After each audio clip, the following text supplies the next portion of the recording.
bienvenue dans Genèse à Révélation.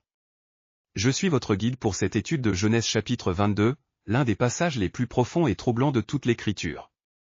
Aujourd'hui, nous explorons le sacrifice d'Isaac, un récit qui révèle la nature de l'obéissance, la profondeur de la foi, et la fidélité absolue de notre Dieu qui pourvoit. Prions ensemble pour que l'Esprit Saint illumine nos cœurs.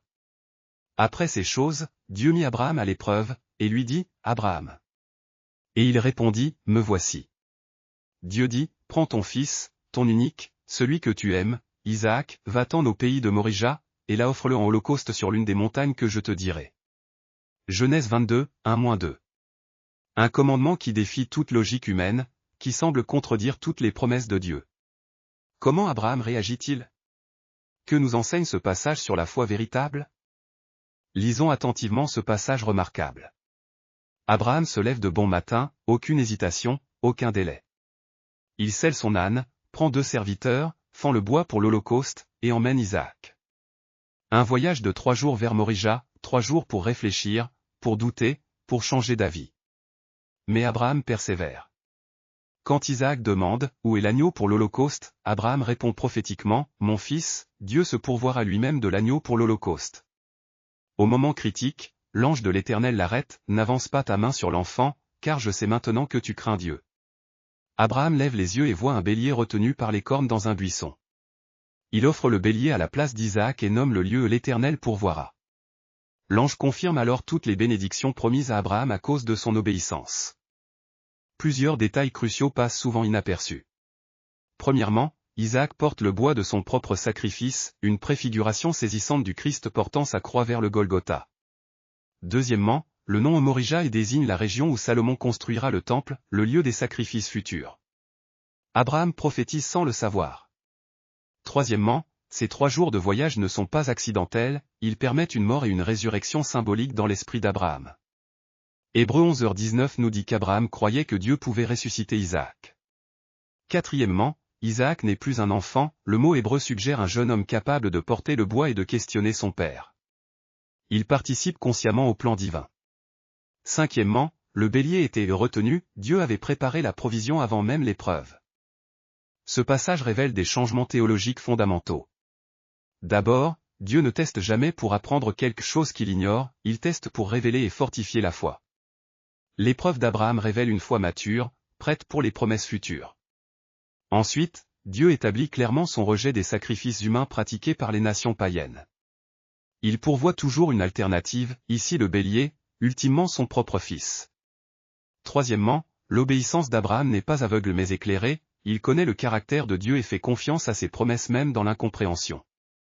Enfin, cette épreuve ne menace pas les promesses divines mais les confirme. Parce que tu as fait cela, je te bénirai et je multiplierai ta postérité. L'obéissance mène toujours à une bénédiction plus grande, jamais à une perte véritable. Même la création observe cette démonstration extraordinaire de foi et de provision divine. Mes cornes sont prises dans ces épines, mais je comprends maintenant, j'ai été placé ici pour ce moment précis. Du haut des cieux, je vois la main de Dieu orchestrer chaque détail. Abraham ne savait pas, mais Dieu avait déjà pourvu. Je tremble de voir la foi de cet homme. Il était prêt à offrir son fils unique, comme Dieu offrira le sien. Les humains ne comprennent pas toujours les voies de Dieu, mais leur obéissance touche le cœur divin. Et voyez, l'épreuve devient bénédiction. L'Éternel pourvoira, nom éternel pour ce lieu saint. Un jour, l'agneau véritable viendra. Nous le pressentons tous dans ce moment sacré. Comment ce passage nous interpelle-t-il aujourd'hui? Premièrement, Dieu teste parfois notre foi non pour nous faire échouer, mais pour révéler et fortifier notre confiance en lui. Vos épreuves actuelles ne sont pas des punitions mais des occasions de croissance spirituelle. Deuxièmement, l'obéissance à Dieu peut sembler illogique humainement, mais elle révèle toujours sa sagesse parfaite. Comme Abraham, obéissez même dans l'incompréhension, Dieu voit ce que vous ne voyez pas. Troisièmement, l'Éternel pourvoira n'est pas un vœu pieux mais une réalité spirituelle. Dieu prépare souvent sa provision avant même que nous connaissions notre besoin. Enfin, chaque sacrifice dans l'Ancien Testament pointe vers Christ, le véritable agneau de Dieu qui ôte le péché du monde. Jean 3h16 prend un sens nouveau, Dieu a fait ce qu'Abraham était prêt à faire, donner son Fils unique par amour pour nous. Prions ensemble. Père céleste, comme Abraham, nous choisissons de te faire confiance même quand nous ne comprenons pas tes voies. Fortifie notre foi dans les épreuves, aide-nous à obéir avec joie à ta parole, et ouvre nos yeux pour voir comment tu pourvoiras toujours à nos besoins.